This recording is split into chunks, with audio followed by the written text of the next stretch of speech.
ومن يضلل فلا هادي له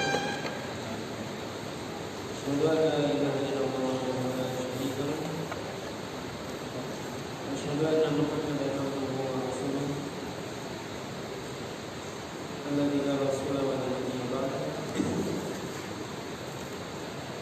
يا أيها الذين آمنوا اتقوا الله حق تقاته ولا تموتن إلا وأنتم مسلمون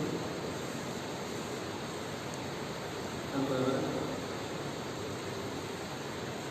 فقد يقول مسلمين ومسلمات ومسلمات بأهل الشكر semoga saya menyampaikan kepada Allah Subhanahu wa taala salawat dan salam kita sampaikan kepada Rasulullah sallallahu alaihi wasallam dan juga kepada para sahabat para tabi'in serta orang-orang yang senantiasa belajar pada malam hari ini kita lanjutkan pembahasan dari tafsir surah An-Nisa ayat yang ke-8. Allah Subhanahu wa taala berfirman, A'udzu billahi minasyaitonir rajim. Faqatil fi sabilillahi la tukallafu illa nafsak wa harridil mu'minin. Asallahu ayyakufa ba'sal ladzina kafaru wallahu ashaddu ba'san wa ashaddu tankila.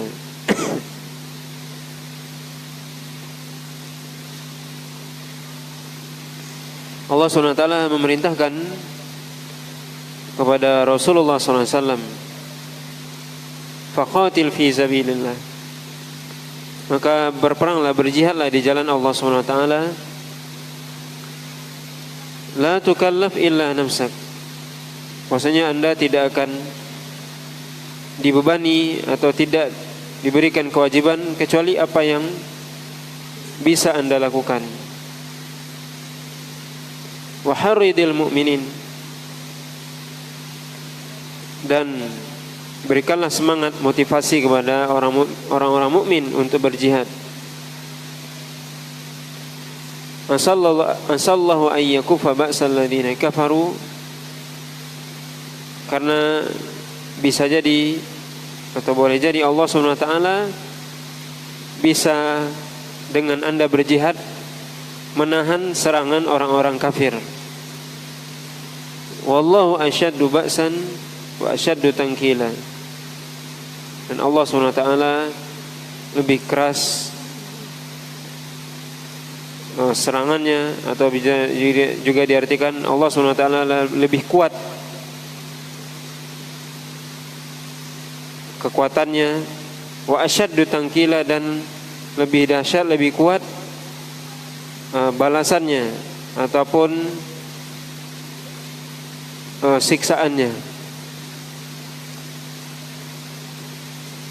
Dalam ayat ini Allah SWT memerintahkan kepada Rasulullah SAW untuk berjihad dengan mengatakan, faqatil fi sabilillah, hendaknya anda berjihad di jalan Allah SWT.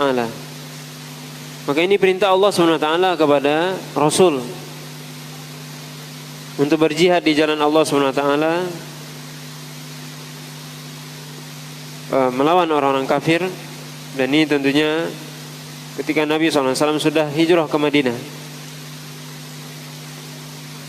Kemudian Allah katakan, la tukallaf illa nafsak, maksudnya anda tidak dibebani dengan apa yang dilakukan oleh orang lain, maka anda bisa berperang sendiri, kata Allah SWT. Anda tidak dibebani dengan pekerjaan yang dilakukan oleh orang lain. Kemudian Allah katakan, wa harridil mu'minin, berikanlah semangat, motivasi, dorongan kepada orang-orang mukmin agar mereka berjihad di jalan Allah SWT. Maka Rasulullah SAW diperintahkan oleh Allah SWT berjihad, kemudian juga diperintahkan untuk mengajak kaum muslimin untuk berjihad juga di jalan Allah SWT. Maka ini dua kewajiban. Kewajiban berjihad di jalan Allah dan kewajiban mengajak orang kaum muslimin untuk berjihad di jalan Allah SWT.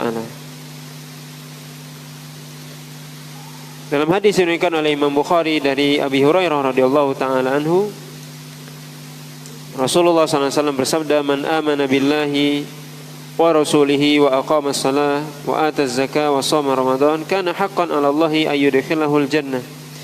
Hajara fi sabilillah aw jalasa fi ardihi allati wulida fiha." Qalu ya Rasulullah afala nubashshirun nas bidzalik? Faqala inna fil jannah mi'ata darajah a'addaha Allahu lil mujahidin fi sabilillah baina kulli darajataini kama baina samai wal ard.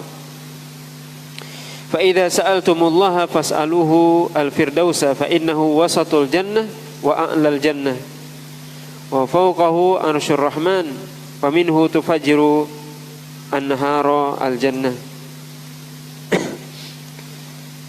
Rasulullah SAW bersabda, siapa saja yang dia beriman kepada Allah dan Rasulnya, mendirikan sholat, menunaikan zakat,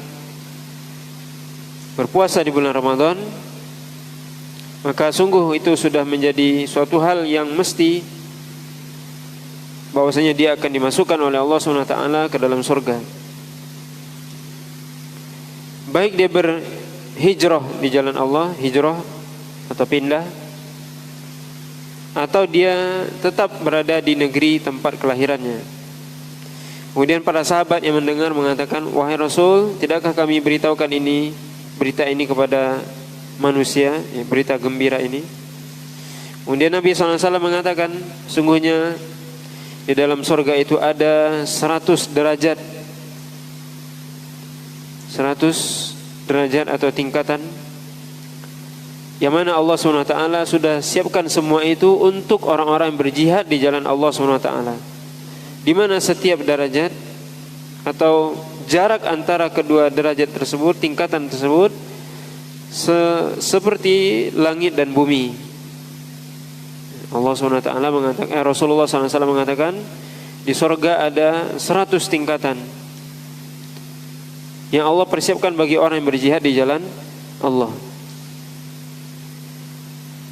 Jarak antara kedua tingkatan tersebut seperti langit dan bumi. Kita bisa bayangkan bagaimana 100 ya, tingkatan. Dan di atasnya ada arsy Allah SWT.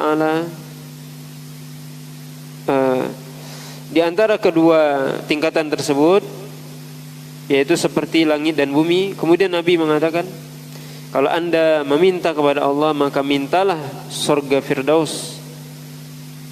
Itu ketika kita berdoa, minta kepada Allah agar dimasukkan ke dalam Firdaus. Sungguhnya surga Firdaus adalah pertengahan surga dan di atasnya surga. Dan di atasnya, di atas surga Firdaus ada arsy Allah. Dan dari arsy itulah dipancarkan sungai-sungai surga.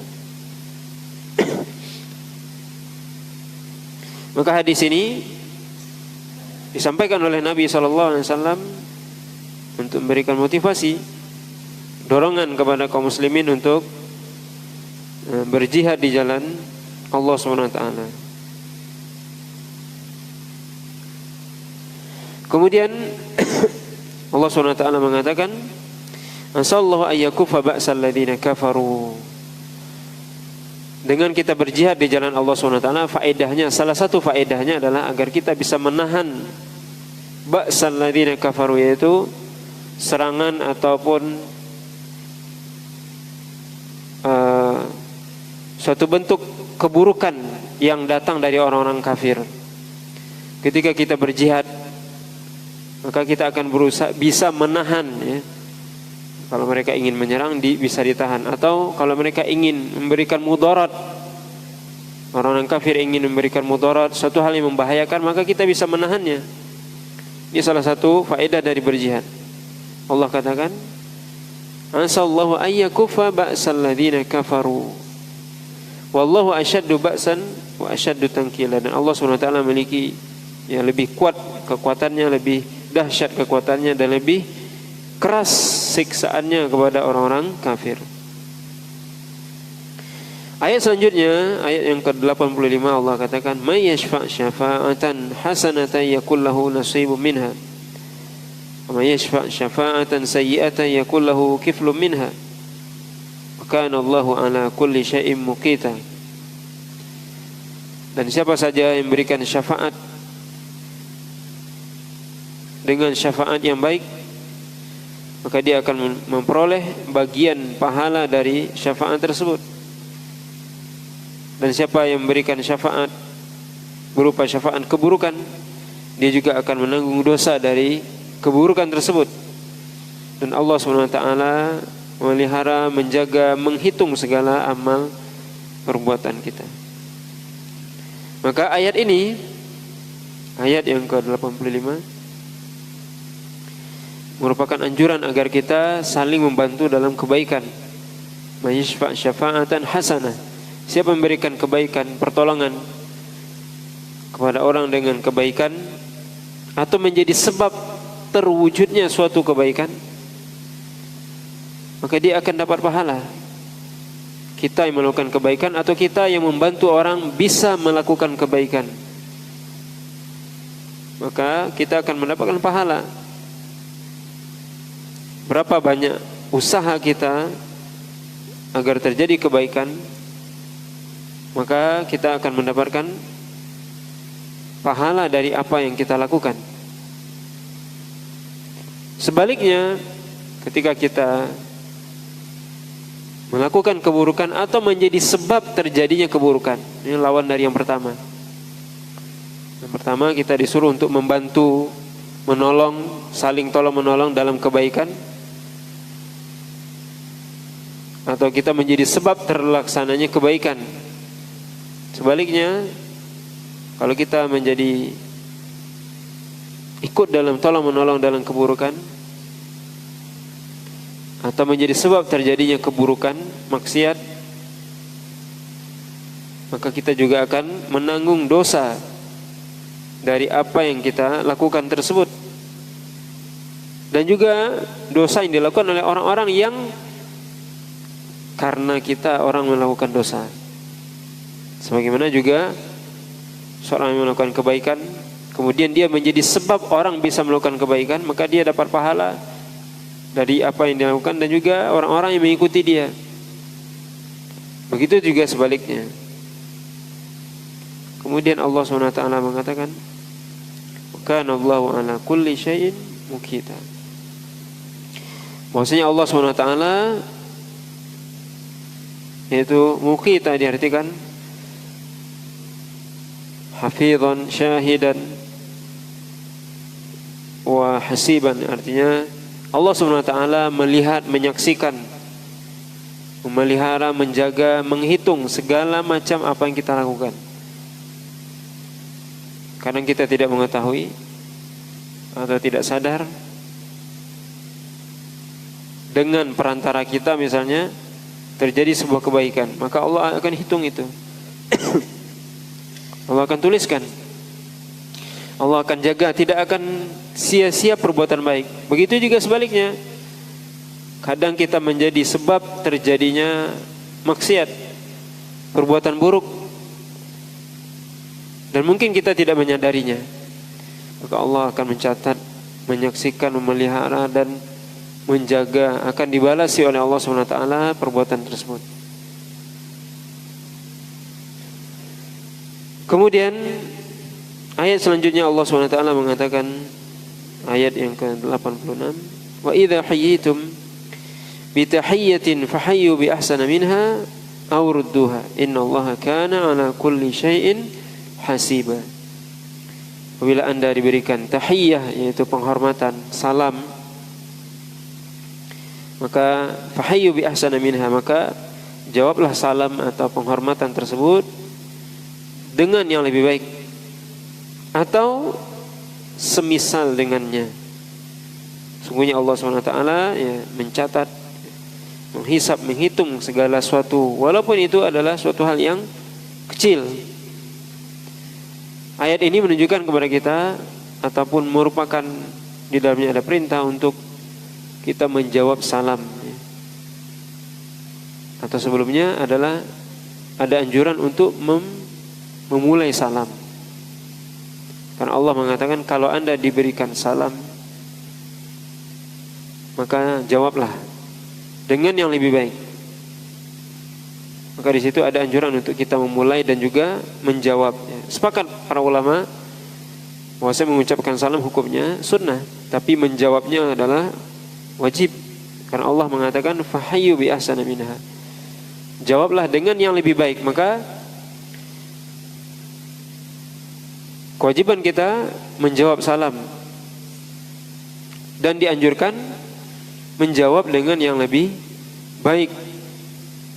Kalau tidak mampu maka jawablah dengan semisalnya. Ya. Maka ini yang dianjurkan ya bagi kita ketika kita mengucapkan salam, maka kita mengucapkannya dan orang yang mendengarnya wajib menjawabnya. Dalam hadis yang diriwayatkan oleh Imam Ahmad dari Imran bin Husain bahwasanya salah seorang sahabat datang kepada Nabi SAW, kemudian mengatakan Assalamualaikum. Kemudian Nabi menjawab seperti itu juga. Kemudian dia duduk. Kemudian Nabi mengatakan orang ini mendapatkan 10 pahala. Kemudian datang yang kedua mengucapkan Assalamualaikum warahmatullahi. Kemudian Nabi mengatakan, menjawab yang semisalnya. Kemudian dikatakan orang ini mendapatkan 20 pahala. Kemudian datang yang ketiga, Assalamualaikum warahmatullahi wabarakatuh. Maka Nabi juga menjawab dan Nabi mengatakan orang ini mendapatkan 30 pahala. Dan ini menunjukkan kepada kita bahwasanya ya, semakin sempurna seorang mengucapkan salam maka semakin banyak pahalanya. Dan perlu kita mengetahui apa hakikat dari salam. Assalamualaikum, kalau kita cermati, assalam artinya keselamatan. Dan ini adalah bentuk penghormatan sekaligus doa. Bukan hanya sekedar penghormatan, tapi juga doa. Bukan hanya doa saja, tapi juga penghormatan. Maka penghormatan yang paling mulia dalam Islam adalah seorang mengucapkan salam. Itu penghormatan yang paling mulia. Ketika seorang berjumpa, dua orang muslim berjumpa, maka yang paling baik kata Nabi adalah yang memulai salam. Maka penghormatan adalah mengucapkan salam, dan itu sekaligus doa. Assalamualaikum, keselamatan bagi Anda. Warahmatullah wabarakatuh, artinya rahmat dan juga rahmat Allah, kasih sayang Allah SWT untuk Anda dan keberkahannya. Ini kalau kita cermati, kalimat ini adalah kalimat yang mulia. Di dalamnya ada doa. Makanya wajib bagi kita untuk menjawab. Ini menunjukkan juga bahwasanya seorang muslim mereka saling mendoakan ya, antara satu dengan yang lainnya. Ya, salah satunya yang diajarkan oleh Nabi adalah mengucapkan salam, ya, mengucapkan salam kepada saudara muslim ya, ketika berjumpa. Maka mengucapkan salam ya, seperti tadi kita sebutkan hukumnya sunnah, tapi menjawabnya adalah hukumnya wajib.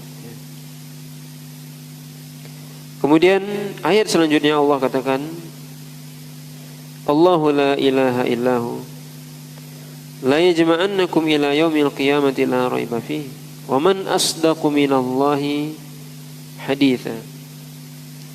Allah SWT tidak ada yang berhak disembah kecuali Dia. Sungguh kata Allah SWT, sungguh Allah SWT akan mengumpulkan kalian, kata Allah, pada hari kiamat, yang tidak ada keraguan sedikit pun tentang hari tersebut. Dan siapakah yang lebih benar perkataannya daripada Allah SWT. Maka ayat ini kita bisa lihat bagaimana Allah SWT mengatakan tidak ada yang berhak disembah, tidak ada yang berhak diibadahi, tidak ada yang berhak untuk kita besarkan, untuk kita berharap kepadanya, untuk kita takut kepadanya kecuali Allah SWT. Tidak ada sembahan yang benar kecuali hanya Allah Subhanahu wa taala. Kemudian Allah mengatakan di sini, sungguh mereka, sungguh kalian, kata Allah Subhanahu wa taala, yaitu manusia, akan dikumpulkan, la yajma'annakum, yaitu Allah Subhanahu wa taala akan mengumpulkan kalian seluruhnya, dari manusia paling pertama sampai hari kiamat, manusia terakhir akan dikumpulkan oleh Allah Subhanahu wa taala di mahsyar, akan dibangkitkan oleh Allah Subhanahu wa taala, kemudian dikumpulkan pada hari kiamat. Maka hari kiamat adalah hari berakhirnya kehidupan dunia dan dimulainya kehidupan akhirat. Ini hari kiamat. Jadi hari kiamat artinya hari berakhirnya kehidupan kita di dunia ini seluruhnya dan dimulainya kehidupan akhirat, dan itulah kehidupan yang sebenarnya. Dan Allah SWT sudah menyebutkan banyak dalil tentang bagaimana hari kiamat akan terjadi. Allah SWT memberitakan bagaimana tentang dahsyatnya hari kiamat. Dan juga Allah SWT memperlihatkan kepada kita bagaimana Allah SWT bisa menghidupkan, bagaimana bumi yang gersang kemudian bisa tumbuh menjadi subur. Bagaimana Allah mengatakan yang mati bisa dihidupkan oleh Allah SWT. Dan semua itu tidak sulit bagi Allah SWT, ringan, mudah, gampang. Tidak ada yang berat bagi Allah SWT. Maka kita semua akan dikumpulkan pada hari kiamat. Dan ini adalah salah satu bentuk keimanan kepada hari kiamat. Bahwasanya kita wajib beriman kepada hari kiamat. Hari yang pasti terjadi, hari yang tidak mungkin kita mengelak darinya atau lari darinya. Semua kita yang hidup, yang pernah hidup di muka bumi ini akan dikumpulkan oleh Allah SWT di satu tempat. Dikumpulkan dari orang yang pertama sampai orang akhir nantinya. Akan dihisab oleh Allah SWT, akan dihitung amalannya, akan ditanya oleh Allah SWT terhadap apa yang pernah kita lakukan di dunia ini. Dari hal yang besar sampai hal yang kecil, yang walaupun menurut kita itu mungkin kita anggap remeh, kecil, atau bahkan kita mungkin lupa. Maka kalau itu kebaikan akan Allah berikan balasan. Begitu juga kalau sebuah kejahatan juga akan Allah balas. Maka ini hari kiamat, hari di mana kita akan dikumpulkan oleh Allah SWT, dan Allah akan la raiba fi, tidak ada keraguan sedikit pun tentang hari kiamat. Dan ini salah satu rukun iman. Bagaimana kita beriman kepada hari kiamat. Kita dikumpulkan oleh Allah SWT, ditimbang amalan kita, kemudian diperlihatkan catatan amal baik dan buruk, kemudian dihisab, kemudian kita akan melintasi sirat. Setiap kita akan melintasi sirat, yang mana di bawah sirat itu adalah neraka jahanam. Ini semua berita yang Allah sebutkan dalam Al-Quran. Allah katakan, waman asdaqu minallahi haditha, siapakah yang lebih benar perkataannya kecuali daripada Allah? Maka orang beriman tentunya berkeyakinan bahwasanya segala berita yang Allah sebutkan dalam Al-Quran, baik berita berupa kejadian yang masa lalu yang tidak pernah kita lihat, kejadian bagaimana Allah menciptakan Nabi Adam, bagaimana tentang Nabi Nuh, Nabi Hud, Nabi Soleh, Nabi Musa, Isa dan seterusnya, para nabi Allah ceritakan, itu semua adalah berita benar. bukan dongeng. Begitu juga ketika Allah SWT bicara tentang hari kiamat.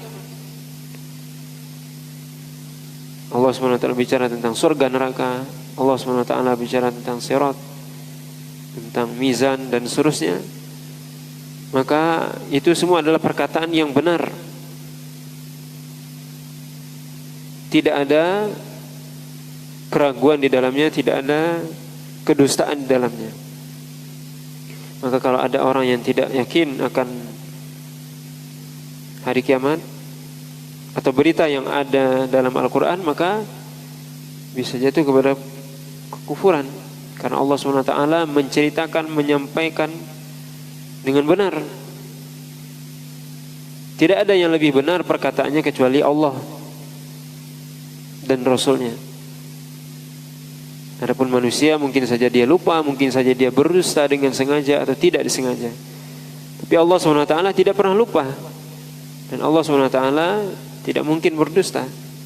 Apa yang disampaikan, yang kita baca dalam Al-Quran, itu semua berita benar. Kalau itu masa lalu benar-benar sudah terjadi, kalau itu yang akan datang, maka semua itu pasti akan kita lalui. Maka Allah di sini mengatakan, "Waman asdaqu minallahi haditha." Tidak ada yang lebih benar perkataannya kecuali Allah SWT. Ya. Termasuk juga janji dan ancaman Allah. Kalau itu berita benar, begitu juga janji dan ancaman. Allah SWT menjanjikan bagi orang yang beriman dan bertakwa akan diberikan balasan kebaikan, diberikan surga. Itu adalah janji. Itu benar, bukan hanya sekedar janji bohong dan sebagainya. Sebaliknya juga Allah SWT menjanjikan, mengancam orang-orang yang melakukan keburukan, maksiat, dosa dan sebagainya, diancam dengan neraka. Itu juga bukan sekedar ancaman, tapi itu semua adalah benar. Maka maksud dari waman asdaqu minallahi haditha, siapakah yang lebih benar perkataannya daripada Allah? Perkataan di sini termasuk di dalamnya adalah kabar, berita yang Allah sampaikan, baik itu kabar yang sudah lewat ataupun yang akan datang, ataupun berkaitan dengan janji dan ancaman Allah SWT. Itu semua benar, ya. Itu semua adalah suatu hal yang benar adanya, tidak ada sedikit pun keraguan di dalamnya. Maka dalam ayat ini juga menunjukkan kepada kita bahwasanya Allah SWT berbicara. Siapa yang lebih benar perkataannya, pembicaraannya? Maka salah satu sifat Allah SWT adalah berbicara. Makanya Al-Quran adalah kalamullah, yaitu perkataan Allah SWT yang tidak ada sedikit pun keraguan di dalamnya. Bapak dan Ibu kaum muslimin dan kaum muslimat yang dirahmati oleh Allah SWT, ini ya mungkin pembahasan kita pada malam hari ini yang berkaitan dengan tafsir surah An-Nisa ayat yang ke 84 sampai 87, ya. Mudah-mudahan apa yang kita sampaikan pada malam hari ini bermanfaat, dan kita akan lanjutkan nanti pembahasan tentang ya, orang munafik, ya, pada ayat yang ke 88, ya. Wallahu ta'ala alam. Subhanakallah wa bihamdika asyhadu an la ilaha illa anta astaghfiruka wa atubu ilaik. Wa sallallahu ala nabiyyina Muhammadin wa ala alihi wa sahbihi wa sallam. Wassalamualaikum warahmatullahi wabarakatuh.